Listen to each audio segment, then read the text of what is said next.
strike the shepherd and the sheep will scatter. Most of the time, when people are spewing hate at you, it is out of some kind of envy or some kind of comparison, like anxiety. Power without discipline often leads to destruction, and that power with self-mastery leads to growing strong kingdoms and strong families. Most of the things that caused men to do things throughout history was for the sake of perpetuating their line. Women require masculine guidance so that they don't self-destruct along the way. Some men inherit power. Some men build power. Some destroy themselves trying to look like somebody else. These are the topics we're going to get into today. We're talking about Robert Greene's 48 Laws of Power. Today we're going over laws 41 through 44. We're almost done. We're almost done. We got one more after this, and then season 4, we're going to be talking about family matters. So if you have any suggestions about specific family matters, go ahead and put them down in the comment section below. And we're going to go ahead and take a look at that and mix them with our own ideas and see what's next. That was a good show, though. Family matters? Jeez. All right. Time for the bread truck. So once again, we're going to go ahead and give the disclaimer that power is not evil or good in and of itself. The idea is that if you are one to believe that people shouldn't wield power, it doesn't mean that it won't be wielded against you. So it's incumbent on men who intend to have any kind of influence or leadership, whether in their career or in their home, to understand these principles and these laws of power so that even if you choose not to exercise them, you can recognize when they are being exercised against you. I want you to be well prepared and well equipped for the things that are likely to be tossed your way. So follow along as we go through 41 through 44 of the Laws of Power by Robert Greene. So let's go ahead and overview them right quick. Law 41 has to do with avoiding stepping into a great man's shoes. 42 has to deal with striking the shepherd and the sheep will scatter. 43 is work on the hearts and minds of others. And 44 is to disarm and infuriate with the mirror effect. Do you have any starting thoughts before we go ahead and dig in? Or are you good? No, I think we should just do the thing. Just raw dog it? All right. Sounds good. Law number 41, avoid stepping into a great man's shoes. So this is something that happens when people look up to people and they want to model some of their character traits around them. And I think that there is good and bad ways to do these things.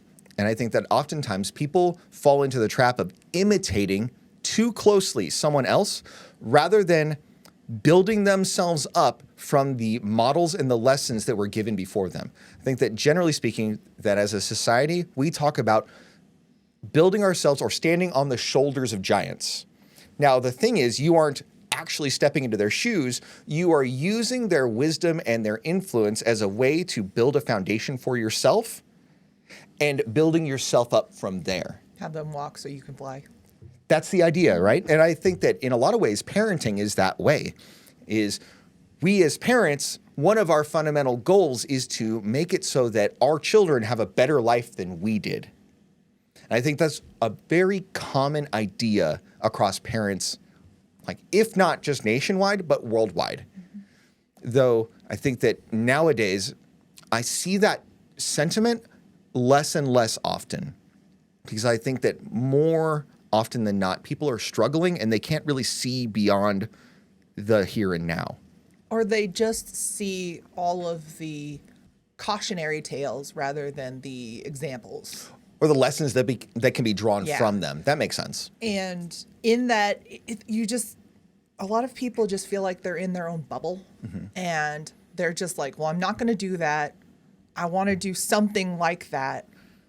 But I think what's interesting is we have a lot of people who may be older, mm-hmm. but you can see that they've done things right. Mm-hmm. And we don't go to them and say, if you could give advice to somebody my age, what would you say? Right. What advice would you give to me? Nobody goes and asks that. Right. They just take it all in their head and then they're just trying to figure it out on their own. And it's like, look, man, they're right there. You can it's interesting how many older people and personal people who have good, bad, or indifferent. Like, I've actually asked an array of people that was like, what advice would you give to someone my age?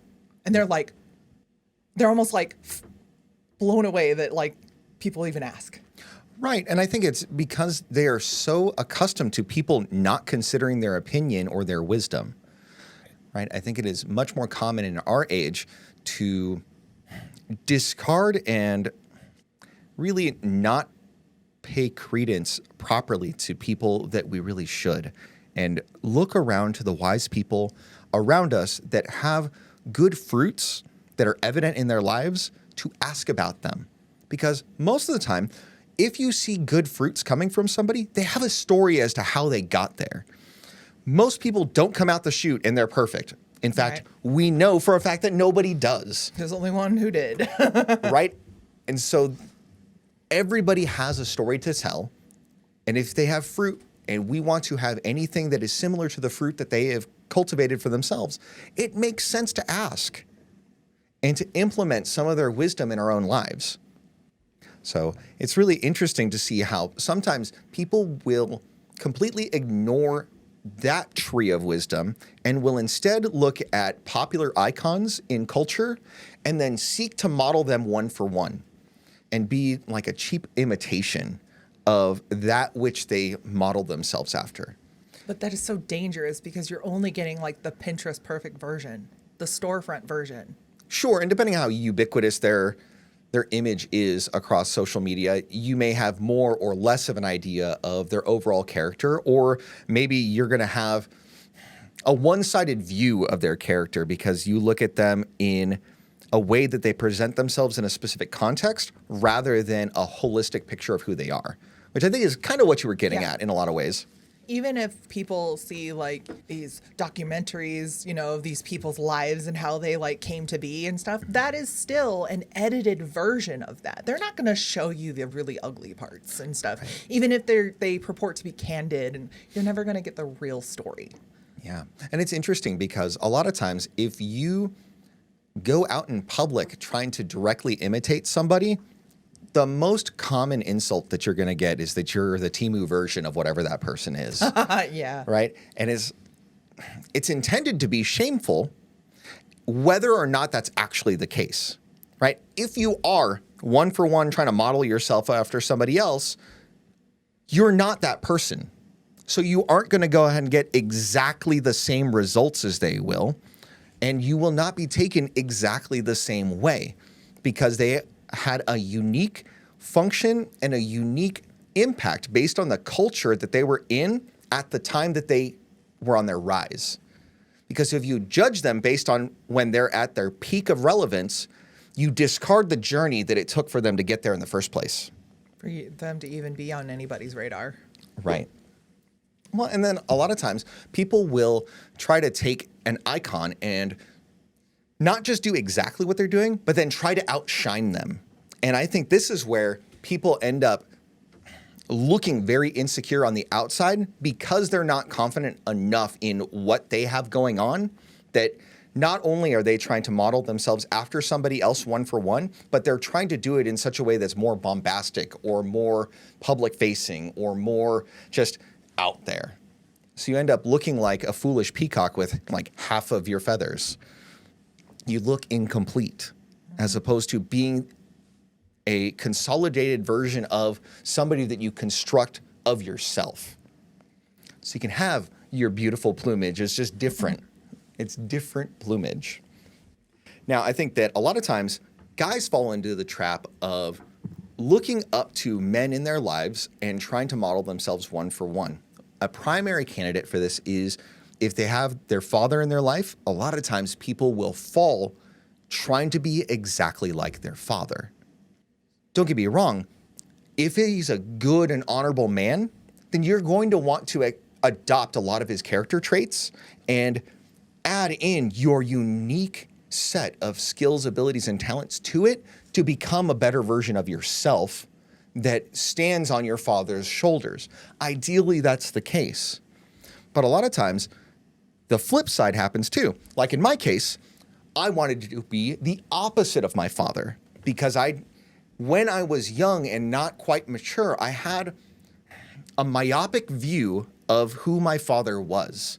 And I took a lot of the things that I remembered about him at the time as being somebody to anti-model, to be the opposite of. And it wasn't until I got into my late 20s that I had taken on a more consolidated view of who my father was and knew that there was good and bad to it, and to adopt the good and leave the bad, as opposed to just blindly going against who he was. Which is interesting because that is just the time when you became a father yourself. Yes. I think there's a lot to that. Maybe there was like, oh, I have a kid. Now I need to be reflecting about different things as kind of a subconscious thing that was going on. Because I don't think it was a conscious process at all. It definitely wasn't. I noticed the shift, especially because I was trying to figure this whole thing out too. Right. And we were in like the parent zombie period of survival mode. Sure. And it was interesting because you were very aloof, really. Sure. Like, and it was interesting because I just noticed, like, I'm sitting here like drowning in my own self-doubt and all of that, as one does when you have your first kid and you don't know how this little creature who depends on everything for their very existence, how do I deal with this? Right. It's like, it's crying and I can't make it stop. I'm a bad parent. Stuff like Sometimes that. they just got to cry it out. Yeah. But yeah, it was really nice that we at least had other people, even our mothers, yes, but like even other like mentors that we had at our church and stuff like that come and kind of infuse themselves into our lives and help shape us in those like critical first couple months. Right. And I definitely noticed that you were going through something that you were just like, I don't know what to do with this. Like, Yeah. Didn't have much to say about it. It was just stuff that was going on in the background. Yeah. And working through it. Yeah. Because I didn't have a strong brotherhood of men to go ahead and like hash things out with at the Definitely. time. And it was just a matter of, well, if I got to go ahead and handle this myself, then I got to figure it out one way or the other. And it turns out that if you're going solo, sometimes it takes a lot longer than it would without the counsel of wise people in your corner. So another kind of person that you might look up to is maybe like a church leader or something like that. And sure, there is good and bad associated with everybody, but if you try to be that person instead of a consolidated version of who you are, you end up leaving so much on the table. Now, I have so many people in my life that I can give direct thanks to, like Steve and Ken and Matt. Those three gentlemen on a personal level have been very influential to me. And then in terms of professionally, like there's other people in different frames of reference, like Robert Kiyosaki was somebody that I looked up to a lot, which got me onto real estate, which is what like pole vaulted us in so many ways. And I'm very thankful for the books that he's written. Same thing with Rollo. Rollo went ahead and wrote a lot of amazing books and helped a lot of young men and helped me to go ahead and look at things from a different lens.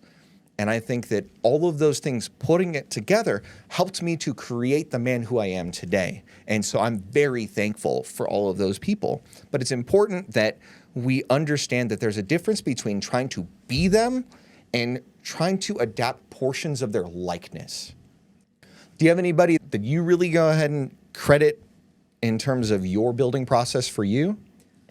Well, especially as I became a wife and a mother, we were in the midst of military career. Right. So it was kind of, I really did dive into the whole like bloom where you're planted.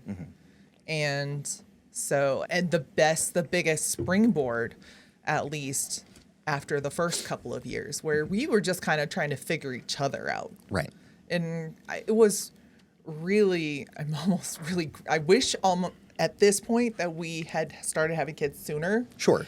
But on the other hand, I'm really glad we had the time that we had to kind of sort ourselves. Well, I think it's one of those illusions that if we knew then what we know now, Like we would have Hindsight and all done that. a bunch of things differently. Yeah. And so I do not think that is fair to us of the past. Yeah, Does that make sense? That's true. There's times where I'm like, that would be kind of cool if we just started sooner, but whatever. But it's like, it's neither here nor there kind of thing. But I am definitely grateful for the time that we had to kind of sort ourselves in the first year or two. Yeah. And then by the time that we got to like the first duty station, then it was the biggest springboard was the church. Right. And I pretty much almost like adopted a mom and even like a surrogate mom and a surrogate grandmother. Sure. In every place that we were. Right. And those are the women that I definitely wanted to sit at the feet of and take the time to really just almost, I didn't outright ask for a while. Right. Like, but what advice? But that by the time I did, I was already a young mom, and I was like seeing these women just kind of pouring into me. And then I figured it out that I was like, wait, tell me what you'd tell me, like what you would say to me. Like, what do you have? Right. I've been watching, and so I've almost been like vetting them in the beginning. And then I finally did open that. And it was interesting. Every single one of those women that I just tell me all the things that you would tell yourself at my age. Yeah, you were inviting them to exercise the Titus 2 command of older Yes. women, right? Is older women are supposed to teach the younger women to love their husbands, to be workers at home, and to submit to their husbands so that the word of God may not be reviled. These are all important things. But what was interesting was I really have felt that the culture of our generation and beyond has really put the older generations aside, like the whole okay boomer kind of thing, Right. where they just want to just kind of step aside and like, okay, well, I guess I'm irrelevant now. To the point where when you go seeking out those people, They're surprised. they are shocked. Right. But they are so happy to just, they're almost like you just like letting loose the floodgates. Do you think that's like class coded in a lot of ways? I think it is. Probably. I think that this is something where the lower and middle classes don't have as much respect, generally speaking, for this kind of legacy, unless they are specifically brought up to have it be a matter of consideration. Whereas I think that in the upper classes, it is burned into their psyche early on that there is a legacy that they are a part of, that there are expectations to uphold. There is noblesse oblige. They have an obligation of nobility, right? That's inculcated onto them in their raising as a matter of how they are. Does that make sense? Yes. Right. And it's interesting because I think that a lot of this old world wisdom is something that my dad would pour into me slowly, but I never recognized it for what it was until later on in life. Because he would talk about these things. He would talk about like why chivalry was the way that it was. Like I remember in third grade that I was building a deck with him. You've never heard this story before. So I built a deck with him out at some wealthy person's property and right around a swimming pool. And we were working on that for 3 weeks. And he taught me about the feudal system, about how there was serfs and vassals and lords and nobles and like why that was the way that it was and how these things were connected and why it made society work the way that it did at the time, which was like wild to me that I just like remember these small things that I remember teaching my son this very thing like months ago. And I mean, it was in a later context than I was taught, but I taught it to him in more sufficient detail because I had since studied on it and more completely grasped the concept. But that's an example of something that was old world knowledge that has some loose connection with today because the serfs of today are the average taxpayer. And the feudal lords are the government entities that take the taxes on a regular basis. And so all of these structures that we see today in society have had shadows in the past. Remnants of the past, yeah. They're remnants of the past in so many ways. But an interesting little aside that came up. Which makes a lot of sense since we, in our homeschool co-op, we were discussing a lot of things that were from like Renaissance, Middle Ages kind of society. Yeah. And he was like, he was exactly tracking because you guys had just had this kind of exchange. Yeah, and it's interesting because now I'm reading a book by Paul Elam and Peter Wright on chivalry, and it's talking about the different aspects of what caused it to be, and I'll be talking to him in a couple weeks about it, so that's pretty exciting. But just the idea of modern feminists taking on roles of like the damsels in distress and princesses and highborn ladies, and they're using archetypes that were well recognized in the past as a center of authority by which to condemn men for their actions, which is a really weird set of parallels that exist. And once you see it, it's hard to unsee it, kind of thing. Do you remember we both went through the Raising a Modern Day Knight book? Yes, I remember that. Back when our big kids were very little, and we were like, we need to like prepare them now when they were about to reach that kind of 8, 9, like that period of time where we wanted to start teaching them the ways. Yeah, and we're slowly adapting those things. I think that one thing I'd really love to go ahead and build up to, and hopefully some guy that's watching this, we can go ahead and build something together where we can have like rites of passage that are something that really are fundamental. You go ahead and teach the boys just what are some basic building blocks that all men should know and should carry forward into adulthood and becoming a man of worth, and then a husband, a father, a leader, an influencer. All of those things combined, I think, are essential pieces of the puzzle that should be put together. And I would love to see that and love to go ahead and work with other men to put something like that together. I think that's kind of like a little like feather in our cap that we have always planted with a harvest in mind, especially in that arena, in that vein. Right. Where we always wanted to like bring up modern day ladies and gentlemen.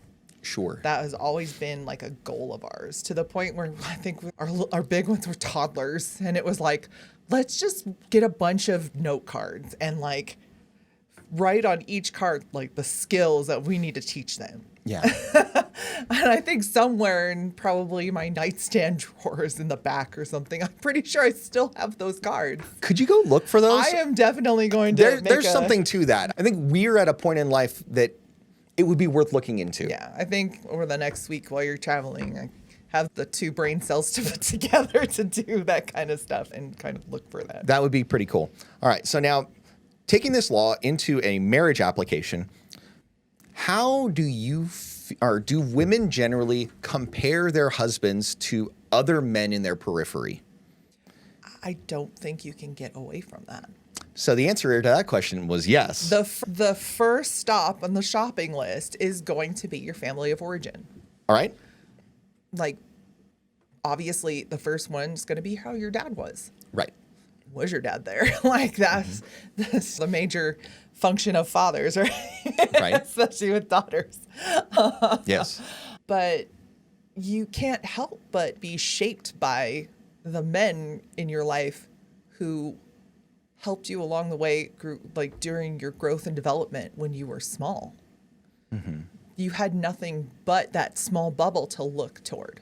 That's not really the heart of the question that I've asked. So let me go ahead and clarify so that we can go ahead and get something that's more akin to what I'm looking for.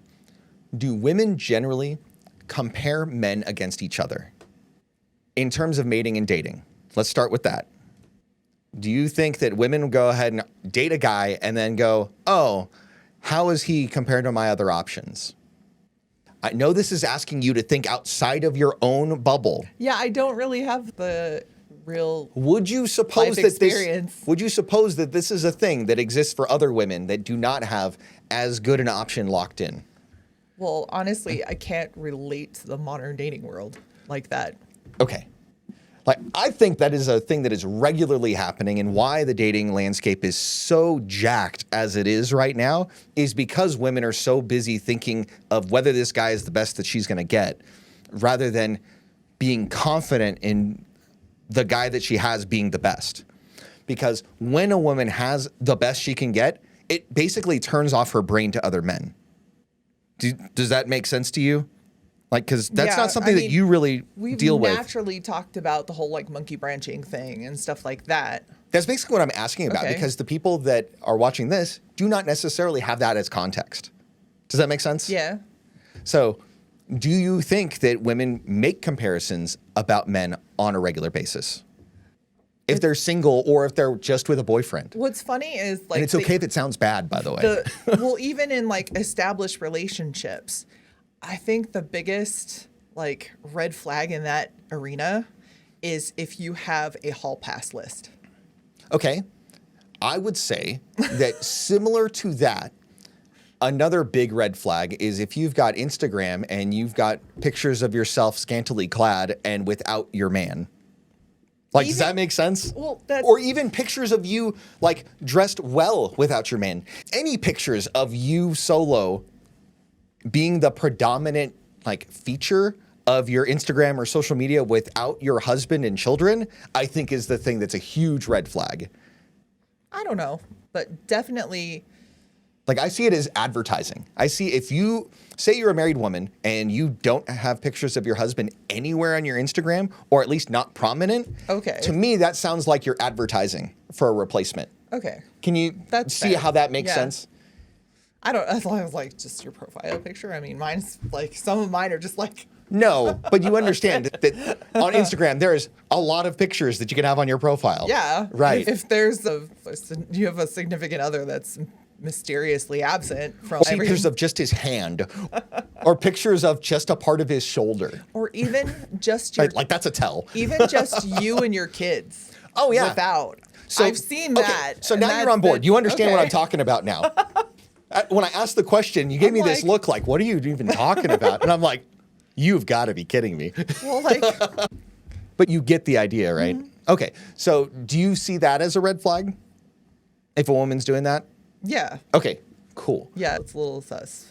It's like, what's really going on there? Super sus. But especially if it's just like her and like all these like putting it out there, and there's a dude there going, that's not saying anything, going, what is this? Right.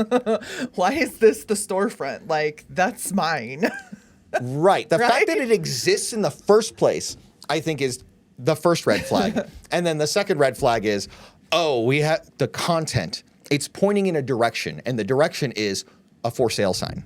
Definitely, like, or open to trade. Just, yeah. So it's interesting that some people, like, if I have a back and forth with randos on the internet, and then they start to like look at my, and they're like, they're sitting there trying to make that they're better than me. Yeah, because they're like, failing. Yeah, and it's funny that they're like, my boyfriend looks better than you, and I'm like, so I was like, oh, so, or like, my boyfriend looks better than your husband, blah, blah, blah. I'm like, boyfriend. Got it. You're comparing a boyfriend to a husband, first of all. And second of all. It's like, okay, since we're exchanging pictures, let's see.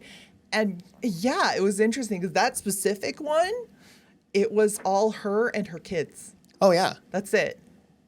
And I don't think that it was her and her boyfriend's kids. Probably not. And there we go. So it says a lot about her boyfriend, like, is that he's willing to accept a less than ideal situation, I'll just say. So you do see that women do make comparisons, generally speaking, amongst the different men that are in their periphery. Especially with women, there's always a thought process, like, or a psyche behind what they do, right? Whether or not they admit to it. Yes. It's a background process kind of thing. And so it's very easy when you see things aren't matching up. Right. And especially if somebody's like trying to come for you and you didn't send for them. Mm-hmm. and they're trying to like speak out of pocket. Right, because they got the hamster wheel of excuses going on. So they're trying to find anything. Yeah, they're trying to pour the vitriol, just spew it everywhere they can and see what sticks. And then you even just go and just on the surface, you scratch the surface and it's like, I think I'm putting together the picture that's happening here. Yeah, but that goes back to the maxim of hate rarely comes from above. Most of the time, when people are spewing hate at you, it is out of some kind of envy or some kind of comparison, like anxiety, or they just don't like you. So because they don't like you, they want any justification further why to hate you. They don't like what you're saying, so therefore, by extension, they don't like you. Right. Which is interesting. Like, that's a whole nother thing. That goes back to like society not being able to separate what somebody says from who they are as a person. Disagreeing without being disagreeable. That too. That whole thing. Like, just because I disagree with you doesn't mean I hate you. Like, and so many people. I don't know enough about you to hate you. Yeah. Like, I don't know enough about you. I don't care enough about you to hate you. Right. So, out of curiosity, on a slightly different topic, but related, what are some things that are an indicator to you that a man is an original as opposed to derivative? The guiding purpose and direction. Okay. If they have a stated purpose and direction that is the filter through which they do every decision and every action that they do, that's what it's building towards. Sure. And so they can have bits and pieces from different people, but their transcendent cause is the thing that differentiates them. Is that what you're getting at? You can be the Romans. Take what the Greeks did and make it your own, make it better. Sure. Or make it better in a different way. Yeah. Right? Because you don't want to be that guy that's just like, I'm this person, but better. Right? Because that's just icky in a lot of ways. Well, just when I was teaching 8th grade with my kids, we did history of astronomy. And we went through the ages from like 300 BC up through Stephen Hawking. Right. And like you can see how every man took the work from before him and ran the ball down the field a little bit more. Right. And you can see how Stephen Hawking was influenced by Einstein, who was influenced by Newton, who was influenced by Hipparchus. Right. And it's just this whole narrative of the evolution of accomplishments by man. And we were just talking about, even in our study with physical science, we were talking about the way that we've gotten these little rectangles that do all kinds of stuff. You can access any information that's out there, and there's a calculator on there.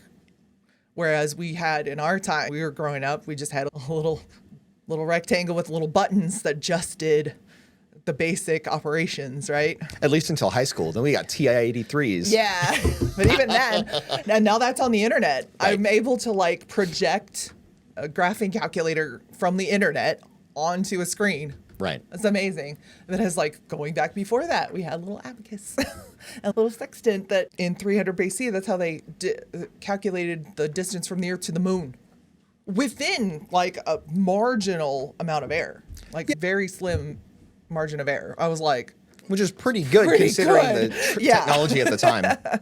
So it's on us to really take the things that we see from generations past and glean what you can while you're much younger and adapt that into your approach and what you do.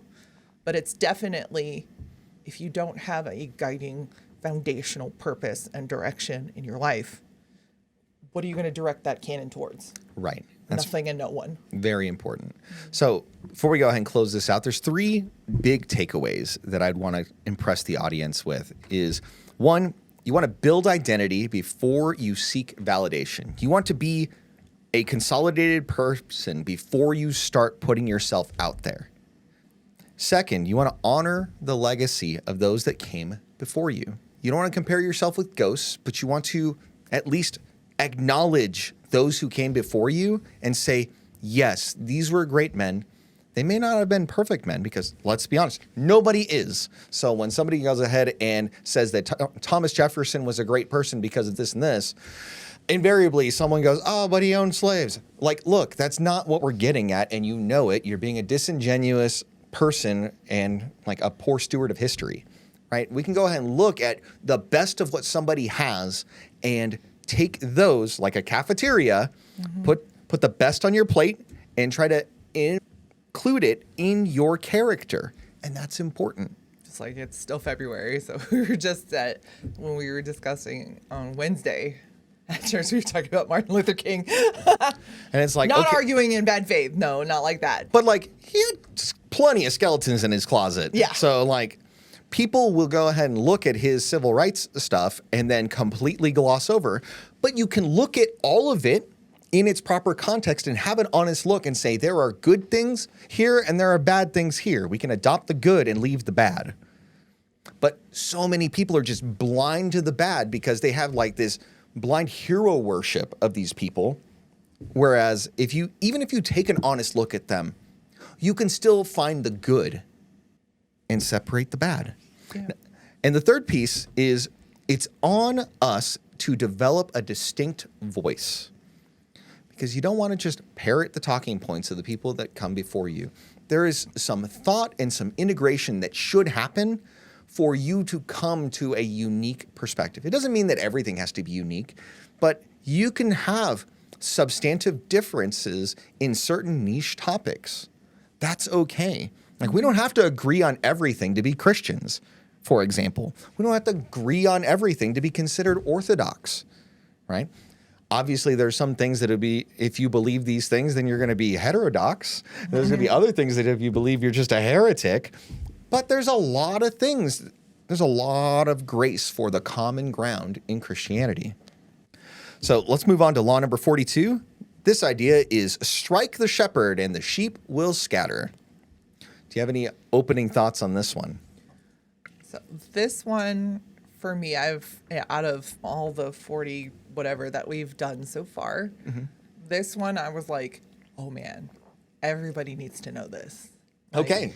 This is for everybody's toolbox. I've not felt strongly about it from the get-go, from first like reading the stuff about it. Then I was just like, oh my goodness, this is so important. Okay. There's some bit that's like, oh, that's real good. Oh, it's going to be real spicy. But this one is like, this is so vital. Okay. So one thing to acknowledge is that oftentimes groups are controlled by key influencers. Usually there is one unifying head around which everything revolves. So in Christianity, in the early parts of AD, Jesus was that unifying person. And they thought, and by they, I mean his enemies, thought by smiting him that his sheep would scatter. It turns out that God had a different plan. But just know that thought process in a lot of other circumstances does end up with that result, where if you smite the shepherd, the sheep will be lost. If you don't have a unifying transcendent cause and a legacy plan, which are things to really think about. And I mean, God had a legacy plan. He had the apostles that were set up. He had the Holy Spirit to go ahead and give them. And they went ahead and went forth and they did the Great Commission. And we're still participating in that now as believers in the 21st century. Another thing is that idea about smiting Jesus or smiting Paul, it came from, there were other people that claimed to be the Messiah and started riots and all of that. And they're like, oh, okay, well, it's another false Messiah. If we go ahead and smite this guy, then all the sheep will scatter. Why? Because they did that very thing a few months earlier, and that's exactly what happened. His group of rabble-rousers stopped rabble-rousing. And so they were like, oh, we have done this thing before, and this is the result we got. Let's just roll the playback. Roll that beautiful bean footage. Right? And we see other historic examples like Caesar removing his rivals on a regular basis as he was consolidating power in Rome. We see that happen to JFK, that happened to Martin Luther King, that happened to Charlie Kirk. Like, you had huge influential voices where they're like, this person is dangerous. And their enemies were like, nah, we got to nix this person. because we don't like the cut of his jib, and he is either too close to the truth or he is too close to a tipping point where things are going to change in a way that those people didn't want to change, or he is saying things that are against our interest enough that we should snuff him out. Does that make sense? Yeah. So this is stuff that we see in history, and we see it in modern history even. And that's why this rule is so important to recognize, and why it's important to have a legacy plan, right? So guys, if you have a family, have a will, have life insurance, think about these things. So just in case something happens, your family is taken care of, because you don't want them to be left out in the cold because something unfortunate happened to you. If you want to make a lasting mark on this world, if you want to leave the world better than you found it, if you want your name to mean something, even if it's not remembered specifically, but if you are legacy minded like that, you need to know this, that, you know, we talked about back when we were talking about like war brides and how men are expendable. Sure. This should make you grateful that you are expendable, because then your life's work will mean something. You will have somebody to pass it on to. Okay. That's a really weird way to frame Yes. it, but I understand what you're getting at. Okay. Can I clean that up a little Yes. bit? Okay. So, yes, we recognize that as men, we only have so much life to live.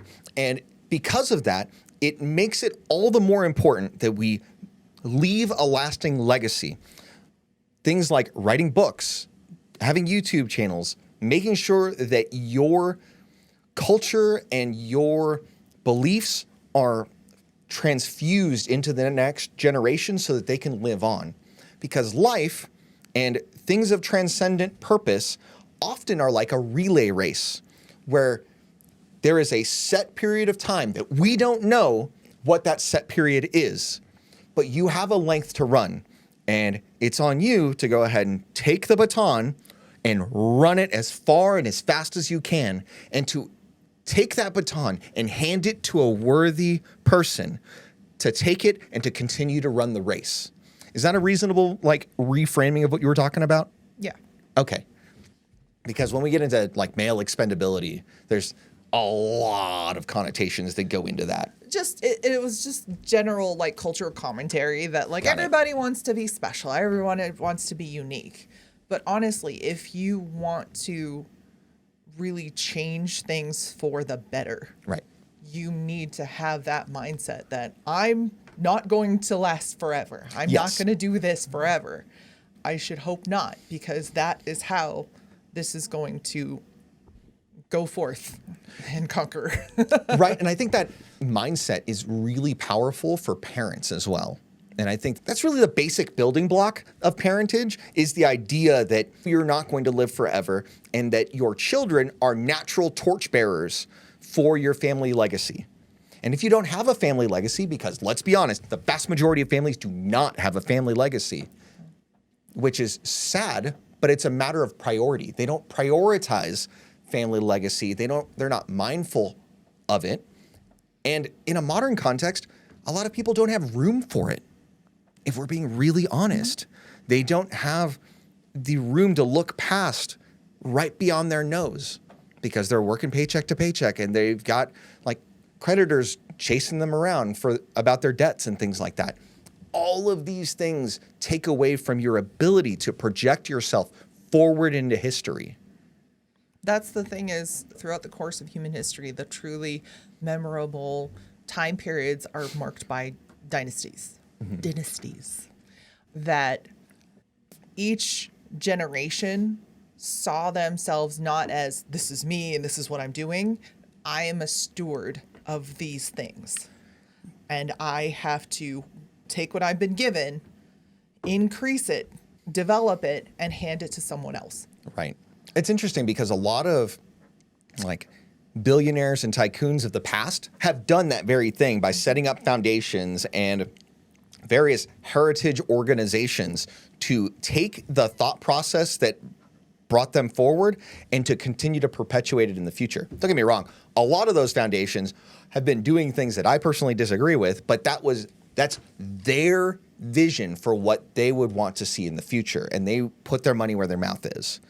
And so it is on us to have the forethought, not only to do the things in the present, but to invest into the future so that our family legacy doesn't get tarnished and can be a bright and shining light set upon a hill.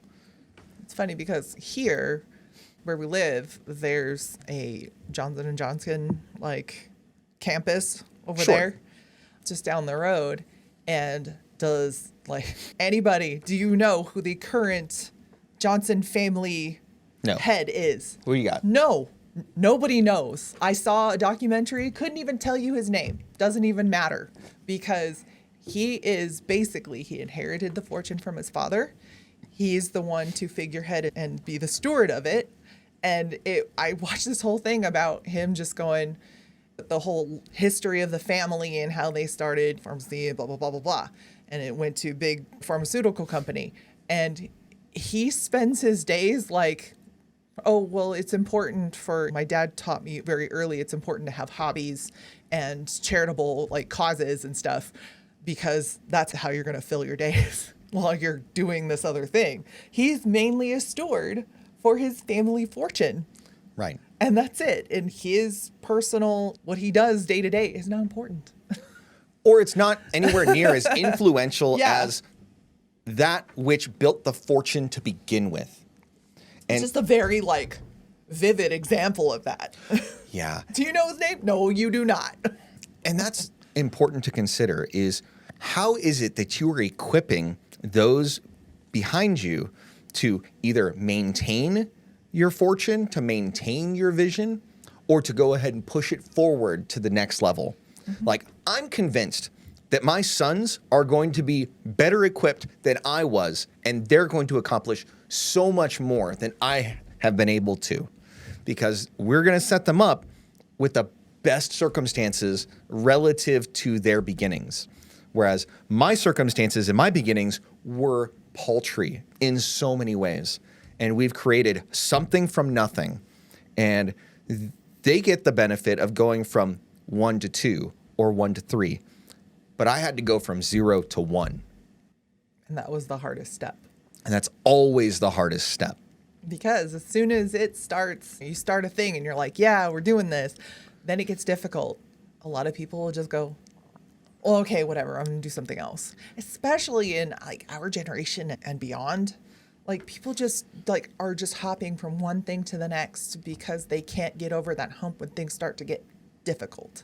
Yeah. And they don't have the grit to like push forward. Yeah. Yeah. Well, and it's interesting because this reminds me of an airplane in so many ways, because you have to go so fast on the runway to generate lift. Most people never get off the ground, and even fewer people get to cruising altitude. All the best things in life come in that journey to cruising altitude, because that's where you face your biggest challenges of growth and having to build your financial character and your foundational character qualities for you to become someone to be reckoned with. Mm-hmm. Because once you're in the air, there's very few people that are actually at cruising altitude. And for the most part, most of these people are friends with each other. Mm-hmm. They're just like, yeah, okay, let's go ahead and go golfing, Bob. All right, sounds good, Rick. And they go and do their thing together. But it's interesting, like, literally we were talking about that yesterday, talking about what you've been doing this now 10 months now. Yeah, building a platform from nothing, and then now the main channel's finally got 1,000 subscribers. That has been well earned. Which is, thank you. Thank you for all the viewers that have subscribed to the channel. Look forward to more. We want to go ahead and get bigger and better, and But it's just been that tough. First 1,000 is so hard, and so this is the point where we are starting to go ahead and get off the ground. And with your help, we can go ahead and fly so that you guys can go ahead and come along for the ride. And that would be awesome for all of us. But back to a financial thing, right? Because let's relate it to something that's practical. Mm-hmm. When you go and save and invest, there eventually comes a point where the dividends or the regular recurring revenue from your investments overtake what your monthly consumption is. And that's when you truly start flying, because you can go ahead and retire early at that point. You can determine whether you want to keep working and build up that nest egg so that it can go ahead and work harder for you. But at some point, that curve just goes up. And if you are invested in decent assets that can continue to pay you over an extended period of time, life gets a lot easier financially. And finances is one of the big reasons why couples get divorced. And so if you want to do right by your family, sometimes it's better to start from humble beginnings and to be on the same sheet of music and be able to grow your lifestyle slowly over time. You don't want to grow it one for one with your increase, because then you're never going to get margin. And I think that's what so many people fall into as a trap, is that people fall into keeping up with the Joneses instead of having their own independent objectives for themselves and their families. I mean, this kind of goes along with the last law. Is like, look, if you're going to go ahead and look at everybody else in your society as a marker for what you should be, instead of having your own independent thought process for who you should be, what your family makes sense to be about, you're going to end up losing out so much in so many ways. It's interesting because we've had these people that you can just tell that were just seeking to just, like, the must be nice thing. Right. It's interesting because they have no idea, like, they cannot fathom why you don't drive a go fast, pretty car. Because I don't earn enough in a month to buy one cash. The first month that I earn enough passively, I'm going to get a Toyota Celica with a super blue color that I love with the looks fast package. Or I'll go ahead and get a 1997 Toyota Supra twin turbo, and then I'll get it painted that color I like. The month that it comes in, that's what's happening. It hasn't happened yet. So I'm going to drive a regular commuter car, because that's what I need to get from A to B. That's all that matters. And yeah, I got enough wealth to go ahead and do whatever I want with that, but that's not the standard I set for myself.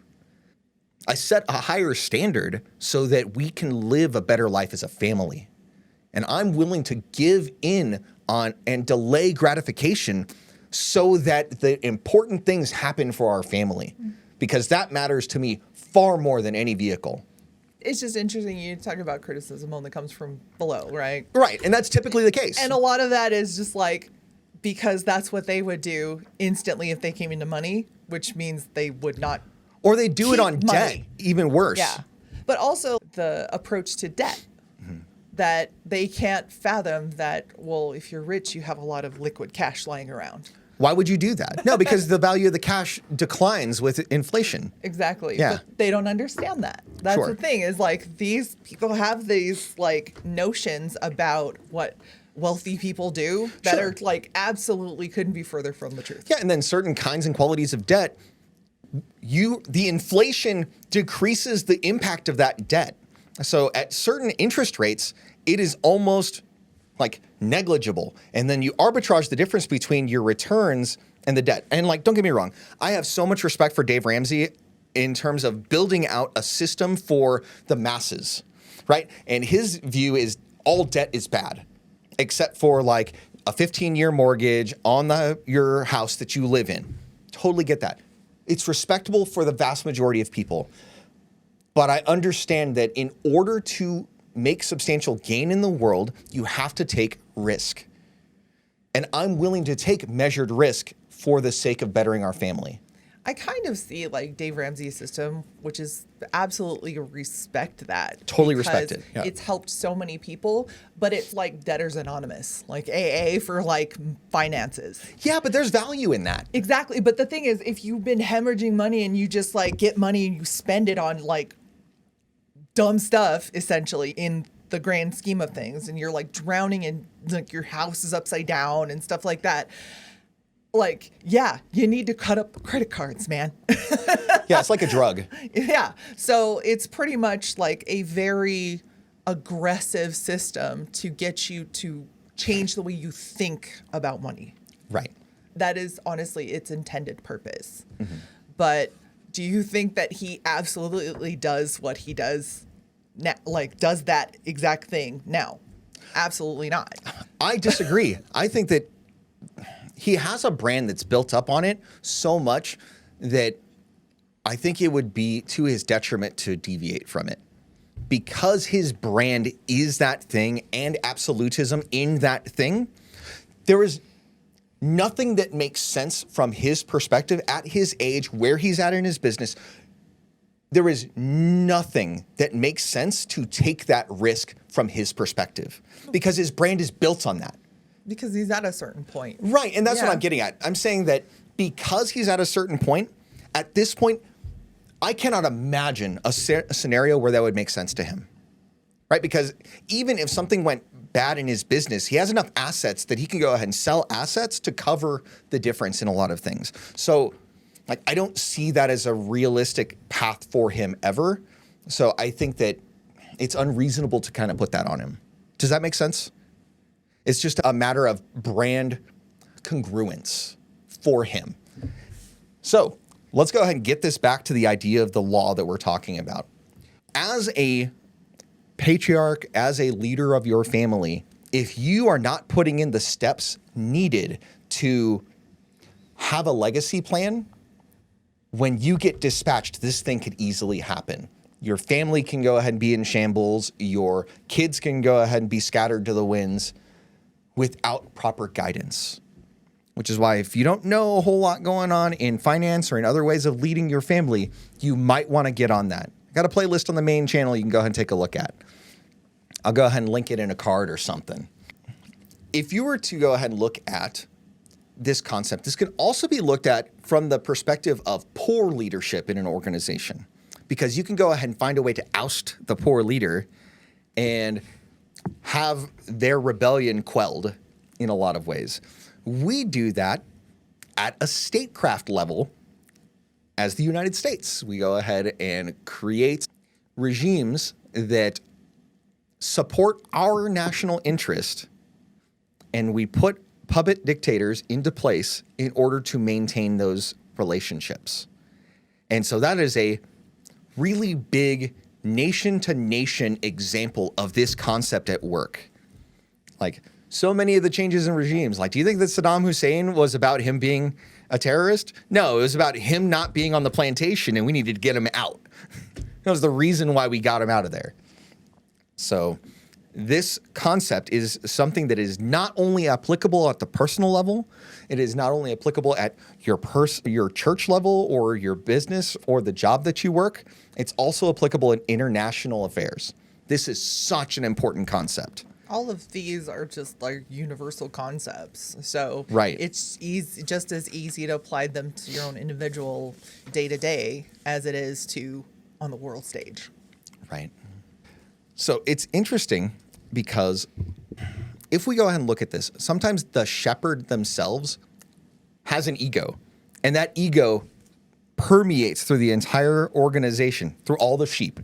They get spray painted with his ideology. He just goes with his spray painting rod and goes, yes, you're going to go ahead and behave like this sheep, good sheep.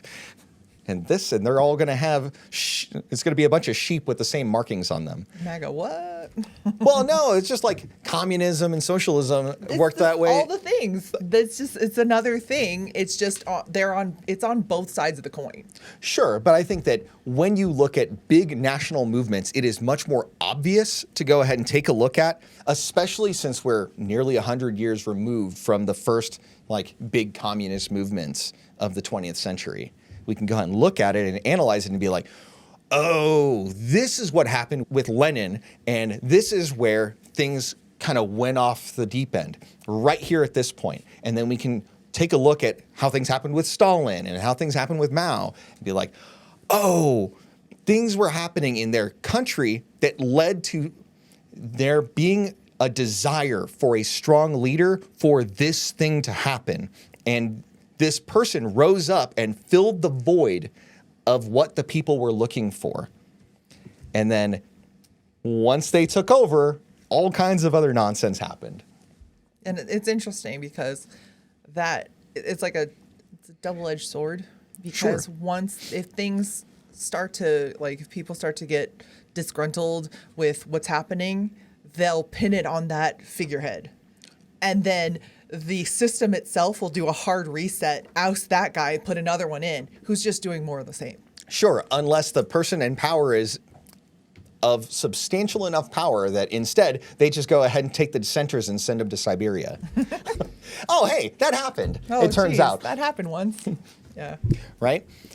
And I think that it's really important to understand that leaders can be good or they can be evil, and shepherds, taking out the shepherd can be used by both sides of the coin to accomplish their ends. And we've seen it happen throughout history in so many contexts, depending on who was looking to adjust the story. It's interesting. We were just talking about that on Wednesday with the historical Jesus and Screwtape letters. It's just the same thing. It's the same thing. It's like, let's go ahead. Jesus was a socialist. No, Jesus was capitalist. Like, what? Yeah. Or like, oh, hey, the only thing that matters about the Beatitudes is judge not. And it's like, oh, let's forget the whole rest of the context of the verse and let's just go ahead and be good Democrat Jesus, right? That is just not a thing. But people want it to be a thing because they want to adapt historical people to whatever their modern agenda is and get people to lock in on that. It's the same thing that happens with Ephesians 5. People don't want to go ahead and deal with wives needing to submit to their husbands. So what do? We invent a whole new doctrine in the middle of the 1800s, mutual submission, because we go ahead and completely misread verse 21 and read mutual submission to everything else. Oh, nothing was misread. It's just communicated. It was misapplied intentionally because you have to misread the entire rest of the chapter and the beginning of the next chapter in order to get to that conclusion. And you have to go ahead and throw away half of the epistles of the New Testament that say the same thing anytime the household codes are brought up. So it's like, okay, let's just go ahead and disregard all of Scripture just because we want to go ahead and push our feminist, egalitarian, ridiculous agenda. The square peg in the round hole. Well, that's what you got to do if you're going to fit the square peg in the round hole. You just got to shave all the outset to fit it in, right? And no amount of lube is going to make that happen. Why did I know that was coming? Because we're talking about raw dogging things, and we're talking about submission. That's why. I'm so glad I'm an anonymous producer on this show. Good job, anonymous producer. But anyway, let's go ahead and hit up some questions for you. Okay. So in female social groups, how influential is the dominant personality? Ever seen Mean One Girls? of my favorite movies. Tell us about that. It is like instantaneously when they oust the queen bee, there's a vacuum. Mm-hmm. And they're like looking at Katie going, so what are we going to do this weekend? She's like, I got to go somewhere with my parents. And they're looking at her like, What? No? And she realizes that there's a vacuum, and in the vacuum she got sucked in now, and she's in that place. She didn't mean to. She just wanted to. Her exit plan was just get rid of that because that was not what we wanted. But she really just replaced one with the other.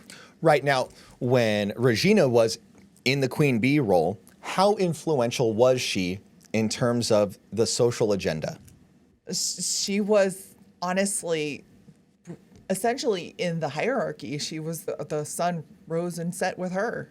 Like right. What she thought was cool, what she thought was who she wanted to be around, and who she pretended like they didn't exist. And it was interesting because then the whole montage turned to how almost flawlessly and effortlessly and mindlessly now Katie is now manipulating everybody just like her. Yeah, I think it's interesting because this dynamic specifically that you're talking about, the queen bee dynamic, is so much more effective in woman world than it is in man world. To the point where they actually said the thing that we've been saying. You are a carbon copy of her. Right. And then it was just like, no. And then she was shattered, and then she had to go ahead and mend her ways. Yeah. And that was the conclusion of the movie. That everything is homogenous. But it was interesting because right at the end, look, new plastics. There it is, all over again. It's almost like Nothing's new under the sun. Nothing's new under the sun, and girl world is going to be girl world no matter whether you want it to be or not, whether you love it, hate it, or indifferent. It is. Yeah, and I think that the reason Like all why of this. is just because of how girl world is typically structured, where you have a hierarchy that is horizontal in nature, whereas in man world, we got the pyramid-shaped hierarchy, where, hey, these guys know their place in the society. They submit to these people who are their leaders in this way, and then they submit to these people, and so on and so forth. There is a hierarchy of things. Like, even on Wednesday night, we had like a pretty stressful meeting after service, and there was a clear delineation of what the hierarchy was, and in order to lead in that environment, I knew my place in that hierarchy, and I used all this stuff that we're talking about to lead from the back and to go ahead and seed the different ideas in a proper way so that people were very eager to hop on board with things, because I already knew the kinds of things that they were looking for ahead of the meeting. And so I was able to prepare different proposals that suited the need exactly. And it cemented my ability to lead in that congregation, even though I'm 20, 30 years younger than the official heads in the congregation. It's one of those things where I know how to lead from a position that is not the higher level of the hierarchy. And it's to go ahead and appeal to them for their mutual benefit and mine, and the mutual benefit of everybody else in the congregation. The toxic thing about girl world and girl social structure is the way that a lot of women will stick their head in the sand and say that stuff doesn't exist, that it doesn't work like this, that we're all best friends and we all sing Kumbaya and we all adjust each other's crowns because we're all queens, we're all beautiful, we're all special. Oh, man. That is the worst. And then when you point it out, they go ahead and latch on against you because you're letting the game out of the bag. Yeah, you're just going to be pushed out of the sewing circle. Right. Because you're putting a light on something that they don't want light shed on. But the thing is that the biggest reason that people do that is because they get burned by the system. Because they buy into the lie that there's nobody and we're all sing Kumbaya, we're all friends. But we're not. Sure. There's always somebody who needs to be on top.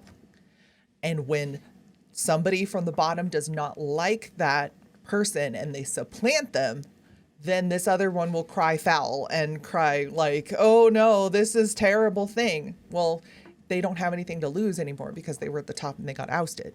Right. That's fine. And so everybody will all band together and call that person crazy or call that person, oh, they were such a poser or they were being deceitful, blah, blah, blah, because they shed light on the deceit that actually existed. Because it turns out that sunlight is often the best disinfectant. And people do not want to deal with that. They'd rather be like the cockroaches that scuttle once the light is shined on them.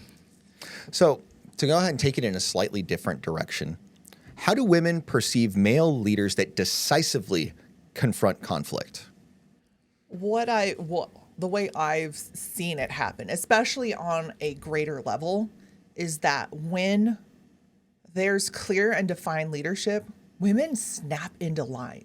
It's interesting how they just go, oh, this is the direct. Okay, we'll all go that way. Almost like sheep with a shepherd. Right. They hear the call and they all just go, and they probably couldn't even tell you why they're going, but they're going because, especially just the chaotic nature of the world, especially in our culture, when there's a clear, defined, purposeful, like, leader, like, giving you direction that is logical and even keeled and like actual like quality leadership, they're just gonna follow it. Because it's like there's enough chaos in between my ears. I don't need more from without. There's enough within.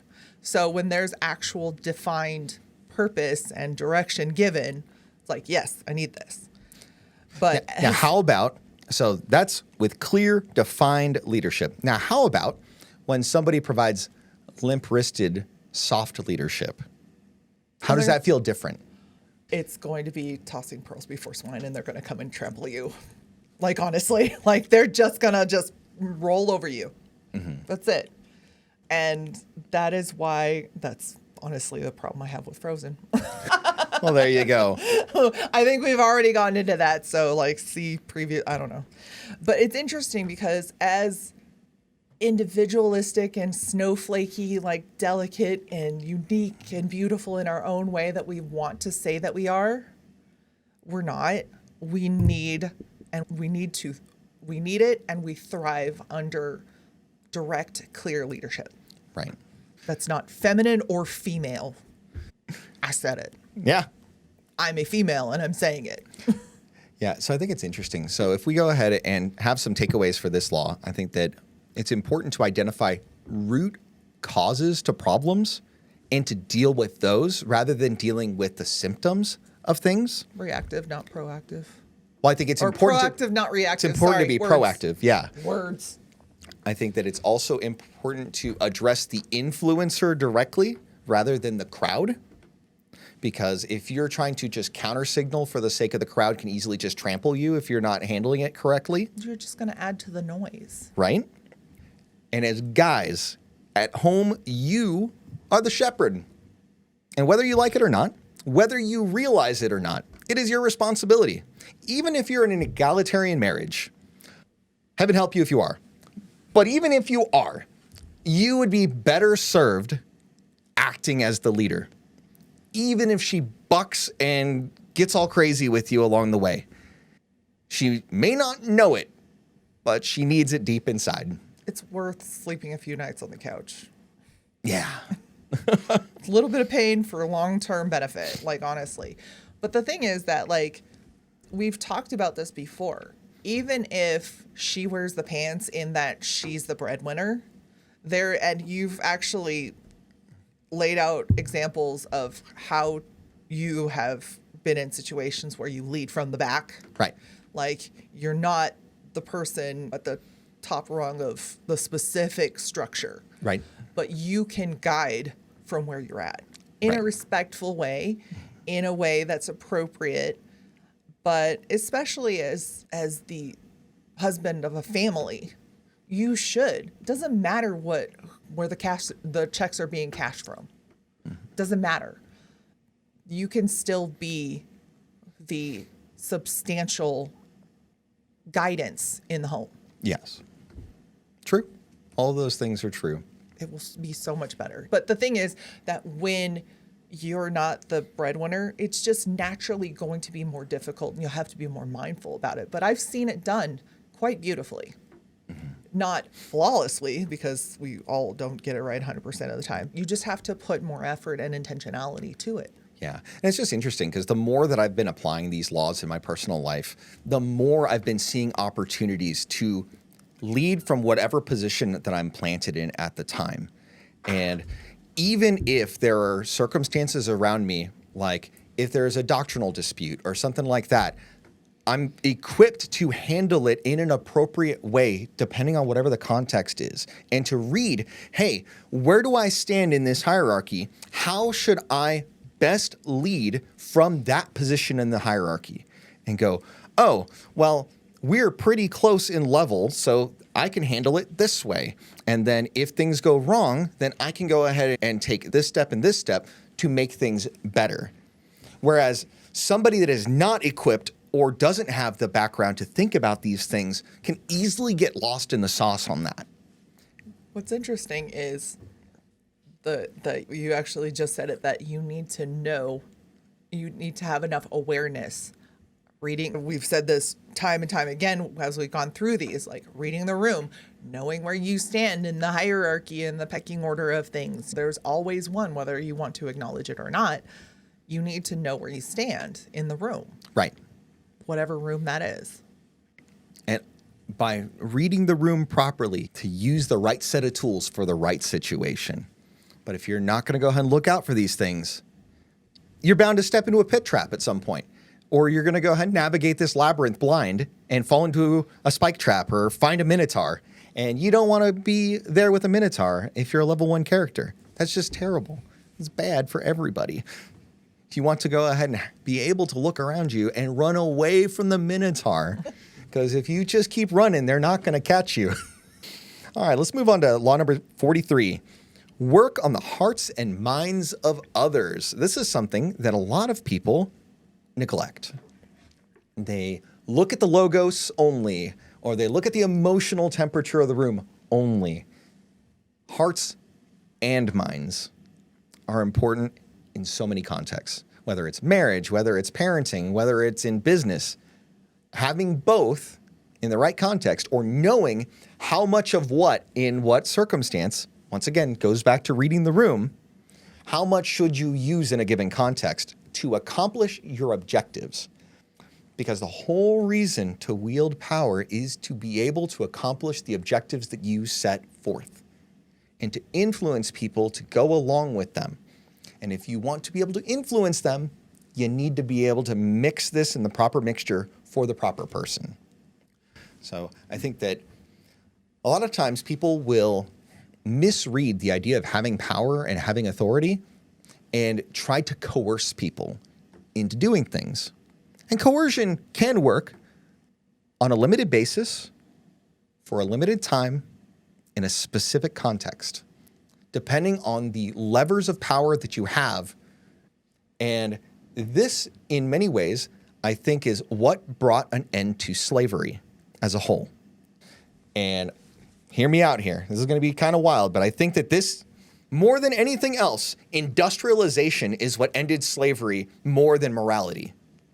We were able to replace the labor of so many people with machines instead of having to like coerce people to do the things on our behalf. And so we just had people getting paid a wage to operate a machine, and they were able to do the work of so many people that were coerced. Like, it takes a lot of effort and time and oversight to coerce people into doing things, where it is much more reasonable from a tax farming perspective, looking at you, government, or from a business perspective to align interests. Like, it makes a lot more sense to get people to want to do the thing that you want them to do than it is to try to compel their obedience. It's the same thing in marriage, right?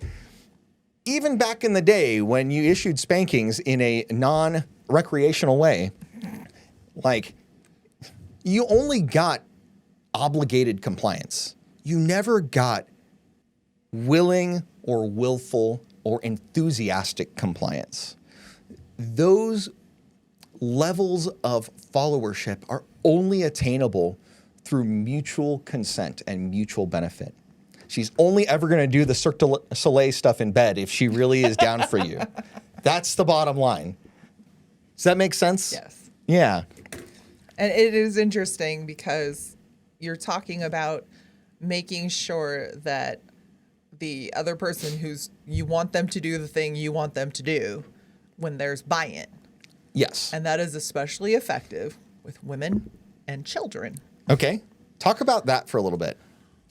Like, if you have to get out the door and for an appointment at a certain amount of time, you are more likely, if you give yourself more time, to be able to say, okay, well, we're going to do this, and then afterward we can go get ice cream or what. It's not generally bribery, but at least after we do this thing, then we can do something fun, or then you can go read together. Essentially, yeah, you can use incentive, but that's generally children is like the biggest thing. But yeah, you have the carrot and the stick. yeah. So rather than leaving yourself, you get up at like the last minute and you have to do everything really fast, and you just have to go, you have to get your shoes on because I said so. Right. And there's not going to be a whole lot of like, well, because instantaneously, if you ask somebody to do something out of left field, especially a woman or a child, they'll ask you one question instantaneously. Well, so if in that whiny voice too. Yeah. But why? I don't want to. Yeah. It's like, I didn't ask you. Sometimes you're like, I didn't ask you if you want to. I asked you to do it. So it should be that there's buy-in, at least, because generally when I do what you want, it goes better for me. And young children don't get that, but older children do. They're like, I need you to just get ready to go in 20 minutes. And they'll just be like, why? And it's like, no time. Okay. Because they know, and you've developed that relationship enough that they're going to at least know that there's something that's pressing or whatever. There's something to be said about the emotional bank account or like the trust bank account. I think the trust bank account is more important in the context of a marriage, whereas the emotional bank account is really more the thing with children. Yeah, definitely. I mean, obviously, they want the tangible payoff. Right. Whereas in the context of a marriage, like, I can ask you to do things because you know that, generally speaking, I have thought it through and it's for the benefit of the family that you do the things that I ask you to do. Right? You don't have to go ahead and be like, why? Yeah. It's like early on in our marriage, that's what happened. I would go ahead and be like, hey, I need you to do this. And you'd be like, why? Like yesterday or whatever we talk about, well, the ship could be sinking. This should be the Titanic, and the ship could be sinking, and be like, get your life vest on and like go outside. It's like, no, I need to do this. No, I need to have my stuff. No, you just need to Go yourself. to the lifeboat. No, I'm not going to, because you have to come with me. It's like, just do the thing. And at a certain point, if there's enough resistance, be like, okay, you got it, lady. Drown. You got it. Okay, fine. You want it a certain way. Well, it's not going to happen that way. And you can just, you missed the lifeboat. And just let them have the consequences of their own actions at some point, right?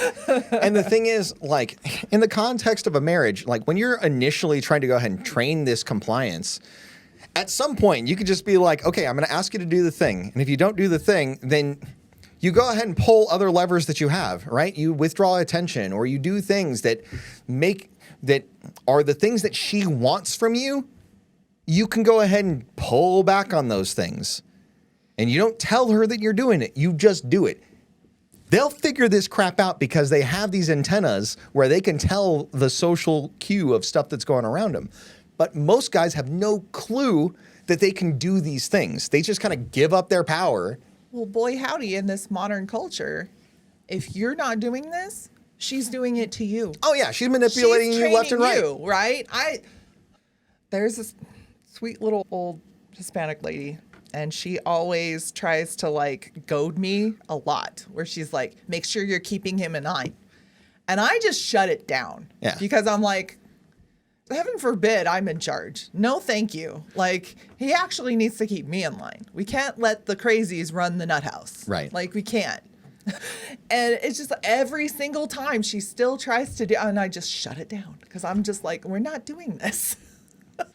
Yeah. It's just one of those things where it comes from her perspective, right? She's one of the kind of people that believes that she should be the neck that turns the head, instead of letting the head go ahead and determine the direction of the household. So it's like, well, there's consequences to that. Because guess what? The neck is just a muscle that pushes and pulls. It doesn't have a brain to guide it. Right. And it's interesting because I think that generally speaking, women require masculine guidance so that they don't self-destruct along the way. Right? Obviously, these characteristics are on a spectrum, but generally speaking, I think this is the case for most women. And I think generally it's the case for most men that they are better in leadership position than the average woman. That's just what it is. Most of the things that caused men to do things throughout history was for the sake of perpetuating their line. Do you remember that part of the later season of Game of Thrones? Oh, what do you got? Where he's like talking about the eunuch army. What about it? It's like, I don't know if I would ever want to go to war if I didn't have a penis. Yeah. Because what are you fighting for at that point? Fighting for? Well, gold to buy stuff to make your penis happy. To buy prostitutes. Right, was what they were doing. Yeah, it's like, or the spoils of war or whatever. So it's like, and he's like, maybe it's all just cocks in the end. Maybe it is all cocks in the end. Maybe it is. I never thought of that. It's almost like intimacy is the thing that drives the world and has driven the world from the beginning. It's like after you finish clutching your pearls about it, it's like, maybe he's spitting facts. Right. But I mean, the idea is that in marriage, dudes can't leave by force and really expect for stuff to happen. And if you want the best from your wife, you build the trust account and you get her to see the value of your leadership over time so that she is less likely to want to stray from it. Because if she is deriving tangible benefit, most women are smart enough to know where their bread is buttered because they understand these things. They understand the social fabric around the things. If you do like sit and listen amongst wade through all the crazy, right? But if like the biggest reasons that women cite as far as their failed relationships, a lot of it, the vast majority, abuse and whatever aside, the actual kind of thing, not toxic. Not fake abuse. Whatever. Yeah. Okay. Not narcissism, but not really. A lot of it is, I can't trust him. But that means a lot of things to different women, right? Yes. But, and that whole thing, we talked about that whole thing, if she's got just pictures of her and her kids, Right. There's a psyche behind it. Yes. So if you look at the psyche behind the stories that they tell, it's really that they don't respect him. Yeah. Well, because the medium is the message, right? They are telling you this thing and you're supposed to read between the lines to figure out what's actually going on. Spaghetti ball. Yeah, here's the spaghetti ball, and you've got to go ahead and pull the strands to figure it out. And by the way, there's all this sauce, so it gets really messy as you're pulling at this spaghetti ball. And I think you're absolutely right. It comes down to she never respected him, or in the context of a Christian marriage, she never had reverent awe of him, right? At the end of the Ephesians passage, where it's talking about husbands and wives, it ends with a command to wives that she is to respect her husband. The word for respect that is there in modern translations is phobos, which means reverent fear. In the Tyndale Bible, the one that he got assassinated over, it says fear in that spot. So what that means is that wives are supposed to fear their husbands as they fear the Lord. And that fear of the Lord is the beginning of wisdom. And the fear of the Lord is the beginning of wisdom. And the so truth shall set you free. If you fear your husband in this reverent way, your husband will love you and take care of you, because that's something that happens with us. When you obey, my heart softens for you, and I want to love you all the more. And you understand this. Yeah. So you get to use this as your superpower. Like, the most appealing thing about you in our marriage is your obedience and your loyalty. Those two together, not independently. The two make the most compelling package that you have for me. To the point where just yesterday, we're going to go eat. Where do you want to go eat? I kind of want this, but you probably don't. I don't. Okay, cool. It's like, I don't really feel strongly about it, so whatever.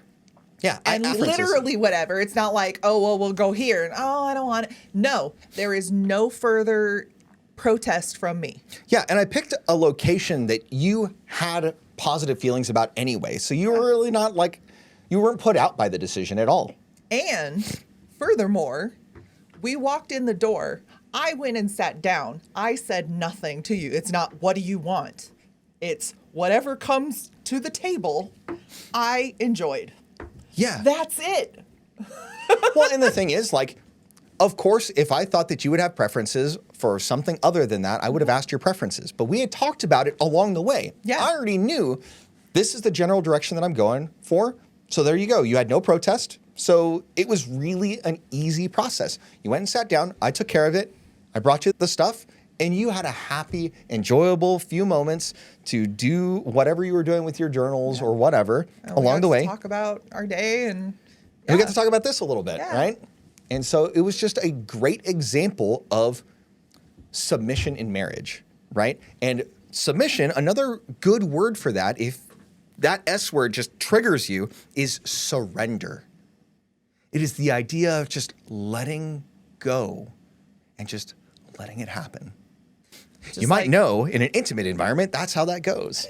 Sometimes it's good to turn your brain off and just have a great time together. And a lot of people, especially in an anxiety-driven world, I've heard a lot of people latch onto that, be still and know that I am God. Yeah. It literally means cease striving.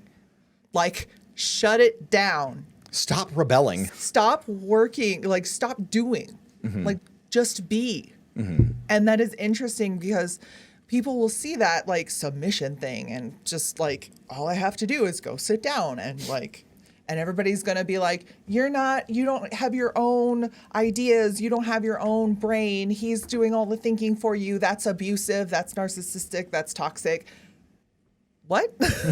Well, it's funny because the Bible, okay, when you go ahead and look at the household codes, it gives men a lot of commands. And if we were to distill it down to the commands of wives, it is submit to your husband and fear him.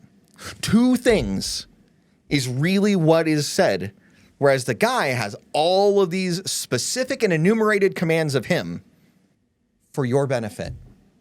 If we're doing our part, you are benefiting. Why do I want that? Why? And anybody who's tuned in for more than 2 minutes knows I have a lot of thoughts. I have a lot of opinions and reasoning why I think the way I think and why. But a lot of it is I have a lot of things, too many things happening. And I just get to go, okay, here's the spaghetti ball. Make of it what you will. And I don't have to work that out. I don't have to untangle that all by myself, or even somewhat by myself. Yeah. At times. I'm a whole person, and I get to be more myself because I've taken this stance. I've made this a practice in my life. And it's interesting that so many out there, so many women just be like, like hating on that. I'm like, because why they are don't you recognize hating it. on the fact that I'm super happy? Because they don't have it. That's why. One, it doesn't compute to them because they have this whole mindset. And it's like, you won't even consider this point of view. Right. You've just shut it down even before it's right at the front door. You won't even let it into the drawing room to at least consider. Mm-hmm. And that is why a few sessions back, I was like, you will never be as happy as you could be without even considering it. Mm-hmm. I said it. Right. So let's go ahead and ask a couple of questions of you since we're on this roll. Mm-hmm. When does leadership feel safe as opposed to threatening? Because that's the fundamental fear for most women is like a lot of modern women are just afraid, and fear leads them in so many ways. So obviously the concept of safety is pretty much paramount to a woman relationally. Why is that? Well, obviously the biggest reasoning that women give for failures in their relationships is they can't trust a man. Okay. They're not safe. Sure. Clearly. It is wired in our brains. I mean, look at all the episodes back. The whole War Brides thing and all of that. Like, safety is the key thing that lets us be, especially lets us be women, lets us be feminine energy entirely. Okay. Because when a woman doesn't feel safe, then she has to take on some of those masculine responsibilities, which is you have to work all that much harder. No wonder why women are stressed out. You guys are all working too hard. Or they're working too hard in things that are outside of their nature. And for the wrong people and the wrong reasons. Sure. That's just my opinion. Okay. Take that what you will. And it's interesting because, you know, what is worth repeating is that the more polarity that is in a relationship, the easier this is to do. Okay. What do you mean? That the more that a man is a man and holds that frame that we talk about so much, the less a woman has to worry about feeling safe, feeling like she needs to take on more responsibility beyond the scope of what is important to women in general. Like the whole safety, and she doesn't have to look at everything and go, am I okay? Is this all right? Is this fine? Like, even in social groups, you can see it. Like, am I acceptable? Am I okay here in this space? Can I be myself? Do I have to edit myself? Do I have to mask? That is, hello, all the late diagnosed ADHD women. I am one of them. And I had to mask for the longest time to the detriment of my central nervous system. I am not objectively well. In that category. In a permanent sense, my physical body is altered because of having to do that.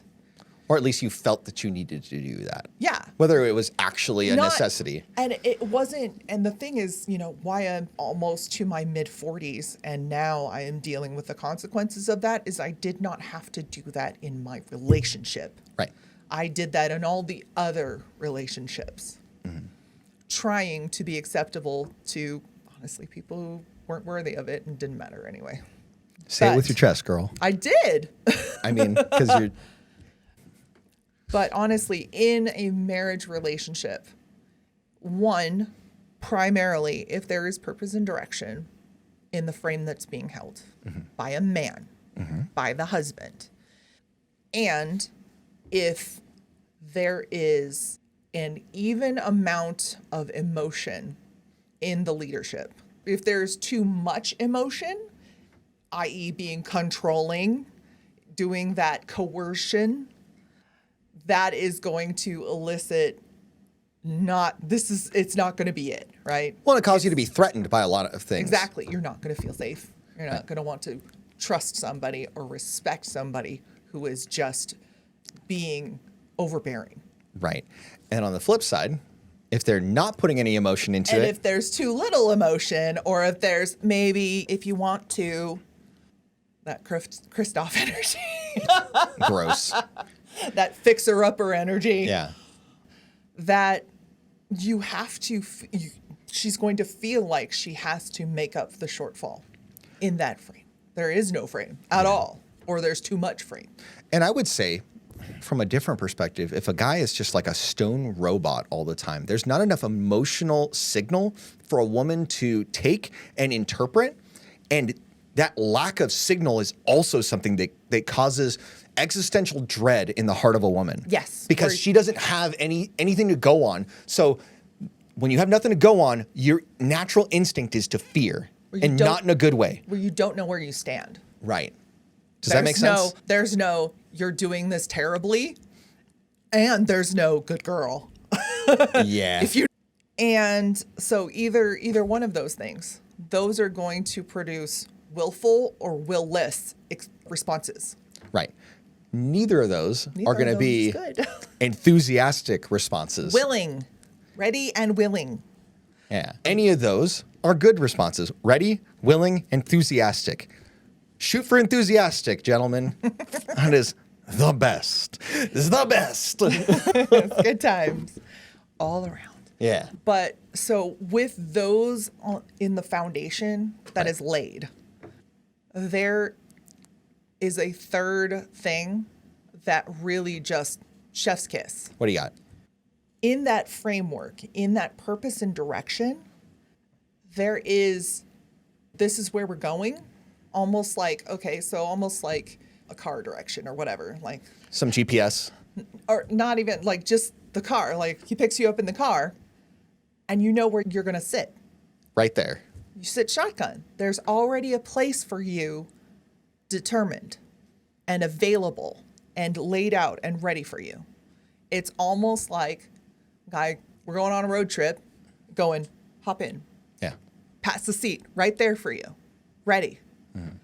So there's a purpose and direction, and this is where we're going, and this is where you sit. This is your spot. This is your spot. Right. You want to go for a ride? Right. You want to go with me?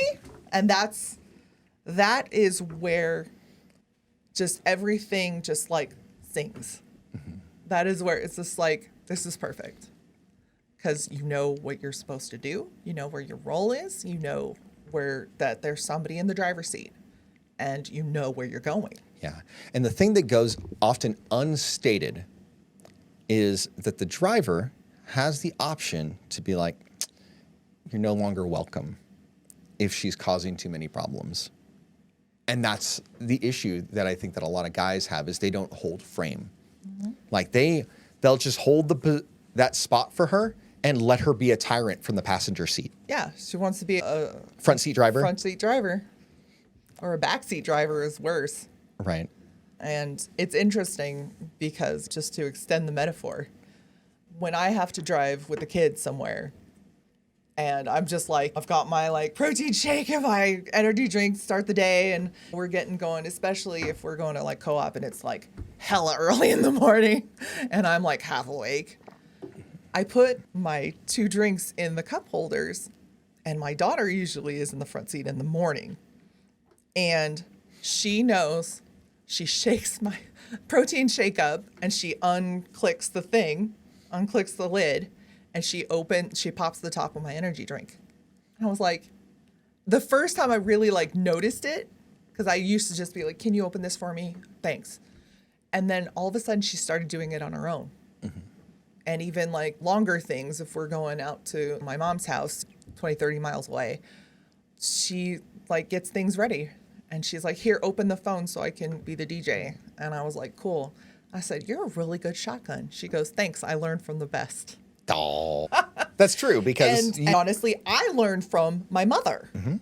And that's the thing. It's like you just became, it was in that moment I really became clear to me that like those eyes are watching you. Yeah. And it's really cool when you see that maybe you're doing this right, which is nice. Yeah, that's interesting. So if we go ahead and dial things in, a lot of times guys have to take this concept and really think through whether they are commanding obedience or compliance or whether you're earning the trust of your woman. Or if you're not in a relationship yet, are you building yourself in such a way where you are worthy of trust? These things are very important for you to build for yourself and to hold on to. So some key takeaways for this law before we move to the next is the idea that you should lead emotionally and logically, not one or the other, and the amount of either depends on the context of the situation at hand. Pretty straightforward stuff. In a relationship, you want to build trust capital daily. You want to put more deposits into the trust account than make withdrawals. It's just important. It makes things easier for both the husband and the wife to do this. I think we talked about it where there are some situations that are just emergent. Like, I just need you to do this and don't like ask why. No, we don't need to hem and haw about it. I just need you to like get it done. But the thing is that like, if you've built that trust, mm-hmm. if you've built that kind of rapport together, she will do it, and then you can debrief afterward. There will be an explanation that's forthcoming. And there won't be. Yeah. And you have to go ahead and be okay with that. But those are few and far between. Right. That if everything's the emergent situation where you just do it. There's other problems that are happening. And you go ahead and build an emotional environment that leads her to be distrusting and to feel unsafe. If everything's in an emergency. Because then you're becoming reactive, not proactive. Right. Whereas you are much better off having calm and consistent authority and tone and delivery throughout your life. You're going to get a lot better compliance with that. All right, let's move on to law number 44, which is disarm and infuriate with the mirror effect. Sometimes you just got to give them the kind of energy that they've been giving you. And often people don't understand how they are acting until it is reflected back to them. They think that they're perfect in their own environment, and then you go, oh, play the video back because I don't think you know what you're talking about. And then you show them the video and they're like, and they watch with dismay at what's going on. And I think that a lot of times people are just floating through life, not seeing themselves clearly for who they actually are. And they have this delusion about themselves. And I see it so much more often in women than I see in men. Oh, we're all 10s. No, you're not all 10s. That's just not a thing that is actually possible in the first place. You're all delusional. And then there's a lot of delusional guys that think that they're way on the top and they're like making $15 an hour. It's like, no, I'm sorry. That's not the top of the food chain. That's not how that works. It's interesting that the negative, like, paragon is the Karen. And the Kyle. There's not really a Kyle so much. They're like random one-offs, but like, Yeah, Karen is a much more ubiquitous, like, cultural icon than the Kyle. And I think the Kyle is just made from the instinctive and reflexive, but men, like, response that feminists have anytime you bring up something that's unpleasant to look at about women, generally speaking. The instantaneous reaction is, but men this, blah, blah, blah, blah. Yeah. It's ridiculous. And that is why when, you know, everybody's silent and just whatever and ha-haing it up when we talk about, oh, men this and men that and all the male bashing that happens. But when you expose all of most of them are AI generated, but they come from somewhere, right? They come from some vein of truth that's common. Those fake, like, dating Tinder profiles. Yeah. And the chick is, like, currently pregnant. Well, they don't want to get sued, so you go ahead and make something up that is it's art imitating life is what the deal is. And that's what makes it so funny, is because we have these cultural mores that we see on a regular basis, and we're like, oh, yeah, we see this all the time. But if you're going to produce it as content, you're not going to go ahead and ruin that person's reputation directly. You go ahead and make an avatar that is, like, loosely based on real stories. Yeah. But it's really funny because there was one that was just so outlandish. Oh my gosh, it was just so much. It was doing the most. There was just like, please tell me what parameters you put into the AI to generate this result. Please. I'm curious. I'm dying to know. How'd you generate this? What's your prompt? Right? But it's just interesting that, like, when you start to spotlight these things, that is when the tar and the feathers and the pitchforks and the torches come out.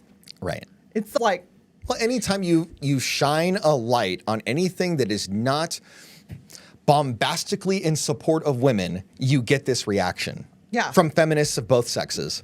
And also, it's interesting that people can talk about, like, sexual harassment and assault and whatever when it comes to men against women.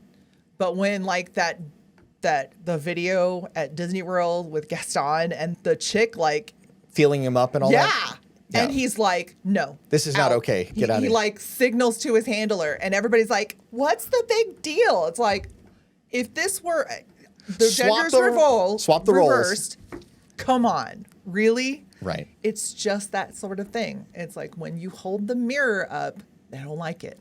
Yeah. There's a pretty good example from literature that you were bringing up with the children the other day. You care to go ahead and give, like, a brief explanation? So we've been, this whole semester, our, like, reasoning strand is we've been reading, watching all the derivatives of Taming of the Shrew. And it's this woman, literally, where we get this high-pitched, obnoxious metaphor, or what is it called? Archetype? Yeah. Of woman? Of this woman who finds fault with everything. Right. The modern adaptation that people will be more familiar with, especially our generation and later, is 10 Things I Hate About You. And it's this guy who has two daughters, and he's got one that's super difficult and one that's, like, everybody's after. And it's really funny because, God bless him, Heath Ledger, he gives the best performance. He goes, she got beer-flavored nipples. Why is everybody onto this chick? But he takes on dating the older sister so that the younger sister can get around. Because everybody's after her, not after the other one, because she's difficult. But essentially, in the actual Shakespearean, like, play, he railroads her into marriage, and then he pretty much acts just like her to her, where he finds fault with the food and the clothing and the house and everything, just like she has done to everybody for years. And why she's gotten the bad rep that she has, rightfully so. Right. And she almost is just like, well, it's not that bad. It's okay. Like she starts to be like, no, it's fine. Like, oh, really? How's that medicine taste? You flavored? Where finally she starts actually seeing that this behavior in him is actually him taking care of her. It's a reflection of her, And too. she starts to, against her own, like, Nature. like a lot of women should be, where they're like, no, I'm not doing this. Well, maybe I am. Well, yes, I'm doing this. Ha. Where to the point where she becomes so compliant and the respect is built before love. Right. And honestly, I discussed with my students / my children, how does love or respect come first in a marriage, in a successful marriage? And it's interesting where they were like, well, this isn't even fair to even like have an open discussion about it because we understand what's happening with y'all. Like, this is happening in our family of origin. Mm-hmm. Like, and even in the marriages of the period, like, they were arranged. So there was not any They were love. economic marriages. They weren't romantic marriages So like we even have today. Women were brought up to respect a husband because they've grown up respecting their father. Right. And they were handed off to a husband who they were also, by extension, supposed to respect because this father chose this husband for them. Right. And then, generally, in successful marriages, they develop love after the fact, which is what happened to the point where now they were all at a dinner, all the guys, and they were like, all right, you guys call your wife, and I'm going to call the former Shrew, and I bet you she'll come when I call her without any explanation. So the other two were like, I'm busy. Why are you calling me? What do you want? And the other one is like, I'm doing something else, or I'm tired. You come to me. That was the younger sister, of course, who's had her butt kissed The whole time. the whole time. Like a little princess. Like 3 suitors after her at the time. And the only one who was just like, yes, I'm here. What do you need? Was the former difficult woman, which is interesting. And she gives this whole monologue about why don't you respect your husbands? It's so easy. Why would you do this and shame your husbands like this? And it's just like this complete role reversal, or this complete reversal in her character, which was just amazing. So I pretty much equated this to like, and a lot of women can identify with this, if you're at like Walmart, Target, or the supermarket, whatever, and your kid just starts throwing down and having a tantrum in public in the middle of everything. Mm-hmm. And the mom actually gets down and has a grown-ass woman version of the same tantrum. Yeah. Where the kid is like, I don't know what to do with this. Mom, please get up. Everybody's watching. You're embarrassing us. It's like interesting. And it seems to, especially the 3-nager, 4-year-old kind of, where they start developing memories, this kind of reaction like, oh, that's what I look like? Interesting. Even children recognize that this is happening, that maybe my behavior, I need to go ahead and rethink that. Yeah. And when really chicks get a taste of their own medicine, that's like, oh my gosh, is that how I look? Even sometimes, and that's why in the past we've actually said, hey, maybe when you're talking, you should like record yourself, because yeah, I've had some kind of experience of like, where if you hear yourself speaking the words that you're speaking so impassioned, you're like, maybe I should rethink that. It's like, oh yeah, that doesn't sound great. Literally hold the mirror to yourself sometimes. It's kind of startling. Yeah, and it's interesting because this idea of mirroring, there are degrees to it, right? And there are times where you should mirror for effect, to shatter their perspective. And there's other times where you should hold back. And I think a lot of times in marriage, it's really important to hold back and not mirror, because you end up taking some of the oxygen out of the room when you pull the mirror away. So for example, if there's a direct argument, for the most part, there is no benefit to a man to actually argue. None. Because most of the time she's arguing from a position of emotion and not from a position of logic and reason. Like she's just pulling every excuse out of the hamster wheel of excuses She doesn't actually care if it logically makes sense. She just cares if it's plausible enough for you to buy it. Throwing the spaghetti up against the She's wall. just throwing spaghetti up against a wall to see if you're going to buy it and accept it so that she can just win.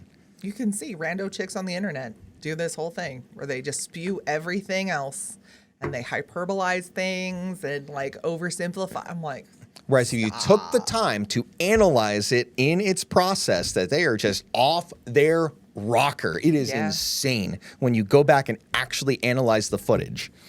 So when she is crazy, a lot of times your best play is just to be calm. And not to be like calm like robot, because then you're going to go ahead and get her afraid for other reasons. yeah. Or you go, you done? Yeah. That's going to just get a whole bunch of backlash, even worse. So you just go ahead and withdraw maybe if that's the thing. It's like, okay, look, you're not ready for this. Let's go ahead and take 5 minutes. I'm going to go this way. And if she wants to chase you, be like, no, I'm going to go this way. I need you to go that way. And if she keeps following you, drive away. Like, literally, put the space between you, because sometimes she just needs you to actually put your damn foot down and let it be known that you are not tolerating that behavior. Don't go down the rabbit hole of crazy. Right? And a lot of times when she tests you, like anything else, she's just testing the boundaries of the frame that you provided her. You're so much better off just holding steady and just being like, no, it's just the way that it is. And if you need further explanation, I need you to go ahead and get on board first. We'll do the thing, and I'll tell you about it afterwards. Especially if there is a time component to it, and it's just you need to do the thing. But if they're seriously, like, you're actually having some kind of somewhat productive conversation, like about things, like not even an argument, but like a discussion about stuff, and it's not making sense at all, you just, the holding up the mirror could just look like, did you just say that? I was like, no. Yeah, because a lot of times people will go ahead and put forth a highly emotionalized version of something that they're saying that can easily be misinterpreted in any number of ways. So sometimes you need to just like put a stop sign up and be like, hey, this is what I heard. What do you think about it? And here's the thing. I'm of the opinion at this point that you should record arguments at this point. Like, I'm of the opinion that if you and your husband are going to, if you're the husband and you're going to go ahead and have a discussion with the wife, it's probably a good idea to just record it and just be like, hey, for the sake of us going back and being able to understand what's going on, I'm suggesting that we're recording this. Especially if you're in the situation where you're together and you're trying to walk it back. Yeah. And it's just one of those things where at that point, if she's trying to gaslight you, if she's trying to go ahead and weave an alternate reality, if she's trying to go ahead and always see the worst in you, the recording will tell you what the hell is going on. And you just play the recording and you Go to the replay. Let's go to the replay. And you can go ahead and be like, look, this is what I've been saying the whole time. This is where we've been going left. Do you honestly feel these things that you were saying, or were you just in your feelings? And at some point, she's going to have to eat some humble pie. Or maybe you're going to have to eat some humble pie if you're the one that's being retarded at the time, because it is possible that you're the retard. Most of the time, that's not the case because we think logically. But I'm entertaining the possibility that it could, in fact, happen. I honestly think that, especially if you're trying to just match that energy and things just escalate to where they're just like way blown out of proportion, getting the point across or holding up that mirror by asking questions is often disarming. Because they have to actually think. If Yeah. you ask them a really good question, Especially if you're asking them under the, not the guise, but it's not like a, your it's not intent a is to ruse. lead them. You're in a good faith effort, at least, to seek to understand That too. where they're coming from. That, I think, is one thing to just stop it in its tracks. Because honestly, after that, if they're gonna go postal, they're gonna continue, then yeah, you need to just Separate for a go little bit. separate ways. Yeah. That's it. But if they seriously like stop and think about it, then okay, we're trying, at least there's an effort to have, it at least does an emotional reset to put forth good faith energy on both sides. Yeah. I think the important thing to recognize is the idea of mirroring can be useful and counterproductive depending on the context in which you use it. Like all of these things. Like everything else. And it's just a matter of knowing when the situation makes sense to do it. Like, you don't want to be Andy Bernard where you go ahead and do personality mirroring for everybody. Oh my gosh. Because that could go ahead and... I should like him, but I don't. Why? Because it's disingenuous. Yep. That's the deal. All right, let's go ahead and land this plane. So we talked about these 4 laws, and they have to do with identity, with targeted correction, emotional influence, and controlled reflection. The idea is that you want to stop living in somebody else's shadow. You want to look at the root cause of things before you try to solve problems. You want to go ahead and understand that influencing hearts and minds both are important, and then using them at proper ratios at proper times with proper people is the important thing to take note of. It isn't just a green light, red light kind of thing. A lot of times it is shades of gray of how you go about doing it. Not necessarily 50. Yeah, well, maybe that comes after. That's right. Comes after. And then the other idea is that it's important to master your emotional control because it unsettles chaotic people. And when you're able to be the mature person in an interaction and show people their own inconsistencies, it gives them an opportunity to catch themselves. To self-regulate. And you don't do it to destroy them, though you could. You, generally speaking, if you're trying to be a good faith leader of your people, use these powers for good. You're trying to use these powers for good, you do it so that they can catch themselves and that you can lead them to a better tomorrow. That is the point. Do you have any closing thoughts for women folk?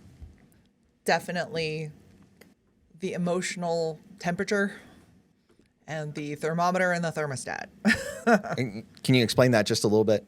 That we have a very good sense of taking the emotional temperature, whether or not you have just the receptor to see what is, not necessarily the wherewithal to increase or decrease as the situation calls for. That is genuinely where having a leader, that's where the leadership part comes from. And that's just not what we're equipped for. That just is what it is, man. And that is definitely why the masculine-feminine dynamic works. Mm-hmm. Is like that having a man go, this is what I'm getting from you. Is this what you intend to put out? Is this what you're intending to have happen? And it's like, well, no, because that doesn't get us anywhere. Oh, okay, well then let's figure this out. So that is where in both men and women, why as people in general, that last fruit of the spirit is the doozy, is the self-control. Yeah. So one thing to remember, gentlemen, is that power without discipline often leads to destruction, and that power with self-mastery leads to growing strong kingdoms and strong families. If you'd like to hear more from us, go ahead and hit that subscribe button, and we'd love to see you for more. Next week, we're handling, well, it's going to be a couple of weeks, but laws 45 to 48. And then from there, we're going to be hitting family matters. So if you go ahead and leave us some comments below about the kinds of family matters you'd like to hear covered in season 4, we would love to hear from you. Thanks so much. Make it a great day.